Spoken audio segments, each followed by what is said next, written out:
ఒకటి గుర్తు పెట్టుకో, రేపే నువ్వు గెలిస్తే ఈ ఊరు నేనప్పుడే చెప్పాను రంగరాజు కూతురు తెలివైనది అంటుంది. ఒకవేళ నువ్వు ఓడిపోతే నేనప్పుడే చెప్పాను రంగరాజు కూతురికి ఇవన్నీ సరిపడవు అంటుంది. నువ్వేం చేసినా అప్పుడే చెప్పాను అనే మాట మాత్రమే వినిపిస్తుంది. ఈ విధంగా ఆలోచిస్తే ఏ పనులు చేయలేవు.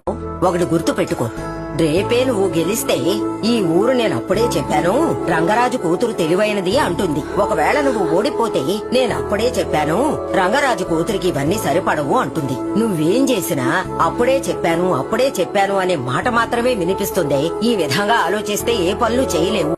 ఒకటి గుర్తు పెట్టుకో, రేపే నువ్వు గెలిస్తే ఈ ఊరు నేనప్పుడే చెప్పాను రంగరాజు కూతురు తెలివైనది అంటుంది. ఒకవేళ నువ్వు ఓడిపోతే నేనప్పుడే చెప్పాను రంగరాజు కూతురికి ఇవన్నీ సరిపడవు అంటుంది. నువ్వేం చేసినా అప్పుడే చెప్పాను అనే మాట మాత్రమే వినిపిస్తుంది. ఈ విధంగా ఆలోచిస్తే ఏ పనులు చేయలేవు. ఒకటి గుర్తు పెట్టుకో, రేపే నువ్వు గెలిస్తే ఈ ఊరు నేనప్పుడే చెప్పాను రంగరాజు కూతురు తెలివైనది అంటుంది. ఒకవేళ నువ్వు ఓడిపోతే నేనప్పుడే చెప్పాను రంగరాజు కూతురికి ఇవన్నీ సరిపడవు అంటుంది. నువ్వేం చేసినా అప్పుడే చెప్పాను అనే మాట మాత్రమే వినిపిస్తుంది. ఈ విధంగా ఆలోచిస్తే ఏ పనులు చేయలేవు.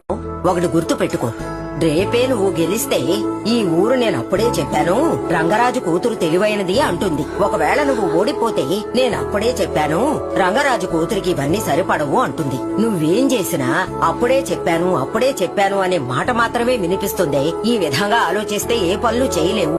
ఒకటి గుర్తు పెట్టుకో, రేపే నువ్వు గెలిస్తే ఈ ఊరు నేనప్పుడే చెప్పాను రంగరాజు కూతురు